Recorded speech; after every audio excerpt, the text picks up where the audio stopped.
পিঁপড়া অর্থ কি? পিঁপড়া, পিঁপড়ার নামে সূরা আছে। এই পিঁপড়ার কথা যদি চিন্তা করেন, আল্লাহ চাইলে আমাদেরকেও পিঁপড়া বানায়া পাঠাইতে পারতো। রাস্তার এপারের পিঁপড়া আর ওপারের পিঁপড়া, এপারের পিঁপড়া চিন্তা করলো আমাদের মেয়ে বড় হয়েছে, বিয়ের দরকার, পাত্র দেখার জন্য গেছে ওই পাশে। পাত্র পছন্দ হয়েছে, বললো তোমরা আসো। বললো দেখো দিনের বেলায় তো বের হওয়া যাবে না, রাত 12টার পরে যাব। আল্লাহর শুকরিয়া আদায় করছি যেই মহান রব দয়া করে মায়া করে আমাদেরকে মানুষ হিসাবে সৃষ্টি করেছেন। আল্লাহ চাইলে আমাদের অন্য কোনো প্রাণী করে পাঠাতে পারতেন, আল্লাহর কোনো দায়বদ্ধতা ছিল না। বলেন ঠিক না বেঠিক? আল্লাহ যদি আমাদের অন্য কোনো প্রাণী করে পাঠাতেন, একটা মশা বানাইলে একটা থাপ্পড় শুধুমাত্র যথেষ্ট ছিল, পৃথিবী ছেড়ে চলে যেতে হতো। আল্লাহ যদি কুত্তা বানাতেন, তাইলে এই কুত্তাটা মানুষের বাড়ি পাহারা দিতে হতো, হাড় গোড় খেয়ে থাকতে হতো। একটু অসুস্থ হইলে চিকিৎসা করার কেউ নাই, ঘা হয়ে পোকা হয়ে যায়, দেখার মতো কেউ থাকে? চিন্তা করেছেন কখনো? ওই প্রাণীটা আল্লাহ আমাকে আপনাকে বানাতে পারতো না? পারতো না। আল্লাহ বানাই নাই, আশরাফুল মাখলুক করে পাঠিয়েছেন। সে আল্লাহর শুকরিয়া আদায় করে বলছে আলহামদুলিল্লাহ। অথচ আমরা মানুষ এতটাই অকৃতজ্ঞ যে আল্লাহর শুকরিয়া আদায় করি না। এত বড় নাফরমান, এত বড় অকৃতজ্ঞ যে আল্লাহর জমিনের উপরে আর হইতে পারে। চেয়ারম্যান সাহেব একটা কুত্তা পুষেছে। কি পুষেছে? কুত্তা। পুষার পরে ওই কুত্তারে কি আপনার হরিণীর গোশত কিনে এনে খাওয়ায়? কুরবানি বা ঈদের সময় গোশ কিনেছে, আলাদা করে কুকুরের জন্য 500 গোশ কিনেছ নাকি? কেনে নাই। বরং কি করেছে, ওই কুকুর শুধুমাত্র ঈদের সময় সবাই গোশ খাইলো, আর যে হাড়গুলো চিবাইতে পারলো না, একান্ত যেগুলো চিবানো যায় না, যেটা চিবানো যায় ওইটাও চাবায় না, ওইটাই চাবায়ে ফেসে করি তারপরে থুয়ে দেয়, যে ওইটা যদি কুত্তা খাতে যায় দেখে এর মধ্যে গোশের ছাল ছাড়াও নেই। ঠিক না বেটে? চাবানো হয়, চিবানো হয়। ভাইয়েরা আমার, এই কুত্তা হাড় খাইলো। খাওয়ার পরে উনার বাড়িতে আমি রাত্রিবেলা একদিন যাচ্ছি, যাওয়ার সময় হঠাৎ করে কুকুর শুরু করে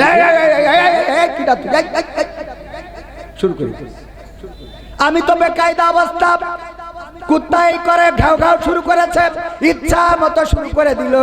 হঠাৎ করে চেয়ারম্যান বের হলো, হয়ে দেখলো না এই লোক সমস্যা নেই, এ তো আমাদের পরিচিত কবির বিন সামাদ, দল এক না হইলেও সম্পর্ক আছে না নাই।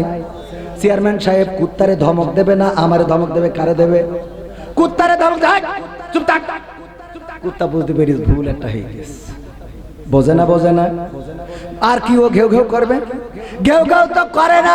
এখানেই শেষ নয় ওগো আমার ভাইরা, শুধুমাত্র এক টুকরা হাড় খাইলো, কিছু হাড়, কিছু উচ্ছিষ্ট, কিছু বাদ দেওয়া খাবার উনার নাতি অথবা উনার ছেলে পুলো আত্মীয় স্বজন যেইগুলো বাদ দিয়েছে সেইগুলো খাইলো। খাওয়ার পরে সারা রাত পাহারা দিয়ে আমি যখন ঢুকলাম, কয় তুই ঢুকলি কেন? তুই তো বিএনপি জামাতের লোক, ঢুকা যাবে। বললো এই না, কিছুই বলিস না। ও দেখলো ভুল হয়ে গেছে। এরপরে ওই কুকুর শুধুমাত্র ভুল হয়ে গেছে এইখানে চুপ থাকে না, বরং মালিকের কাছে ঘেঁষতে থাকে, আর লেজটা ছোট করে বলে আমার ভুল হয়ে গেছে। বলে না? খেয়াল করেছেন কখনো? আস্তে করে বলতে থাকে আমার ভুল হয়ে গেছে, অথবা মাটিতে পা ছড়ায়। আমাকে যখন বিদায় দিয়ে দিল, বিদায় দেওয়ার পরে কুকুরটা মাটিতে পা ছড়ায় আর মাথা নিচু করে বলে আমার ভুল হয়ে গেছে, ক্ষমা করে দাও। বলে না? খাইলো একটু হাড়, একটু উচ্ছিষ্ট, আর রাত জেগে সারাটা রাত জেগে পাহারা দিল। এর মধ্যে বাড়িতে যদি চোর ঢোকে সচেতন করে দেয়, নিজের জীবন যেতে শিকার, কিন্তু চোরকে চুরি করতে দেয় না। এমন কুকুর আছে না নাই? এই কুকুরটা একটা হাড় খেয়ে যতটা মালিকের কৃতজ্ঞ থাকে, আমি আপনি চোখ পাইলাম, হাত পাইলাম, দাঁত পাইলাম, নখ পাইলাম, চুল পাইলাম, চেহারা পাইলাম, সৌন্দর্য পাইলাম, এরপরেও রোজাটা রাখতে পারলাম না, তারাবি পড়তে পারলাম না, কদরের নামাজ পড়লাম না, তাহাজ্জুদ পড়লাম না, কোরআনের পথে আসলাম না, কোরআনের পথে চললাম না। বলেন ওই কুকুর আমার থেকে ভালো নাকি মন্দ? বোঝা গেছে? খারাপ ভাবে নিলেন? খারাপ ভাবে নেওয়ার দরকার নাই। আল্লাহ রাব্বুল আলামিন ছোট ছোট জিনিস দিয়ে উদাহরণ দিয়েছেন। সূরা নামল অর্থ কি? পিঁপড়া। অর্থ কি? পিঁপড়া, পিঁপড়ার নামে সূরা আছে। এই পিঁপড়ার কথা যদি চিন্তা করেন, আল্লাহ চাইলে আমাদেরকেও পিঁপড়া বানায়া পাঠাইতে পারতো। রাস্তার এপারের পিঁপড়া আর ওপারের পিঁপড়া, এপারের পিঁপড়া চিন্তা করলো আমাদের মেয়ে বড় হয়েছে, বিয়ের দরকার, পাত্র দেখার জন্য গেছে ওই পাশে। পাত্র পছন্দ হয়েছে, বলল তোমরা আসো। বলল দেখো দিনের বেলায় তো বের হওয়া যাবে না, রাত 12টার পরে যাব। রাত 12টার পরে লোকজন চলাচল করে না, এই সময় আমরা বিয়েটা করে আসবো। পিপিলিকার শাড়ি বরযাত্রী নিয়ে ধরেন বিয়ে করার জন্য এসেছে এই পারে। বিয়ে করে যখন বাড়ি ফিরে যাচ্ছে, চেয়ারম্যান মাহফিল শেষ করে বাইকটা নিয়ে টান দিয়েছে। এই যাওয়ার সময় পিঁপড়ার ওই লাইন দেখে চেয়ারম্যান তো জনদরদি, দেশ ও দশের সেবা করে বেড়ায়, এই জন্যে আস্তে করে মোটরসাইকেলটা উঠাইয়ে পার করে নিয়ে যায়। নাকি পার করে কি নিয়ে যায়? না, নিয়ে যায় না, বরং ওই মোটরসাইকেলটা চালিয়ে দিল। সাথে থাকা আমিও চালাইলাম, আমার আব্দুল হাই সিদ্দিকী ভাই চালাইলো, ডাক্তার চালাইলো। ওরা চালাইয়ে ওখানে পিঁপড়েদের পিছে থুয়ে চলে গেলাম। বর মারা গেল না বউ মারা গেল, কেউ কি কোনোদিন খবর নিছি নাকি? আমি আপনি যদি পিঁপড়া হইতাম, এমন একটা বাইকের চাকায় পড়ে থাকতাম। একটা ইঁদুর যদি বানাতো, ইঁদুর টায়ার পিষ্ট হয়ে যেতাম। একটা শিয়াল যদি বানাতো, এই শিয়ালটা রাস্তায় পড়ে থাকে। কত মানুষ ট্রাকে ধাক্কা দেয়, বাসে ধাক্কা দেয়, শিয়ালটার জন্য কারোর মায়া হয় না, ধাক্কা দিয়ে মেরে থুয়ে চলে গেল। ওই রাস্তা থেকে কেউ সরাইও না। ওই ট্রাক বাসগুলো যেতে যেতে ওই শিয়ালটা ধুলি কোনায় পরিণত হয়ে যায়। আল্লাহ চাইলে এমন কোন প্রাণী বানায়া পাঠাইতে পারতেন না? পারতেন না? যে আল্লাহ আমাদের এত কিছু, এত সকল প্রাণী না বানায়া মানুষ বানিয়েছেন, সে আল্লাহর শুকরিয়া আদায় করার দরকার আছে না নাই? সবাই জোরে জোরে বলেন আলহামদুলিল্লাহ। পবিত্র কোরআনের সূরা বাকারা 2 নম্বর সূরা। বাকারা শব্দের অর্থ কি? গরু, গাভী। গরু থেকে আল্লাহ নাস। পবিত্র কোরআনের 114টা সূরা দিয়েছেন। এই 114টা সূরা দিয়ে আল্লাহ রাব্বুল আলামিন জানাইলেন, বাকারা তোমারে গরু দিয়ে শুরু করলাম, আর নাস মানুষ বানাইয়ে শেষ করে দিলাম। বলেন সুবহানাল্লাহ। এই কোরআন মানলে গরু থেকে কি হয়ে যায়? কথা কয় না, কি হয়ে যায়? মানুষ হয়ে যায়। আল্লাহ বললেন কাইফা তাকফুরুনা, প্রথমেই পড়েছি, আপনাদের মনে আছে না নাই? 28 নম্বর আয়াত সূরা বাকারার 28 নম্বর আয়াতে আল্লাহ বললেন কাইফা তাকফুরুনা বিল্লাহি ওয়া কুনতুম আমওয়াতান ফাআহইয়াকুম সুম্মা ইউমীতুকুম সুম্মা ইউহয়িকুম সুম্মা ইলাইহি তুরজাউন। আমার আল্লাহ বললেন, ও আমার বান্দারা, তোমাদেরকে কোন জিনিস তোমাদের মহান রব থেকে ভুলিয়ে দিল? আল্লাহ সম্বন্ধে অস্বীকার করা শিখিয়ে দিল। অথচ তোমরা ছিলে মৃত, তোমাদের কোনো জীবন ছিল না, তোমাদের কোনো আকার ছিল না, আকৃতি ছিল না। আমি তোমাদের জীবন দিলাম, আকার দিলাম, আকৃতি দিলাম, তোমাদের কথা বলার শক্তি দিলাম, তোমাদের দেখার জন্য চোখ দিলাম, শোনার জন্য কান দিলাম, ধরার জন্য 2টি হাত দিলাম, হাঁটার জন্য পা দিলাম। এত কিছু দেওয়ার পরেও তোমাদেরকে কোন জিনিস আমাকে ভুলিয়ে দিল?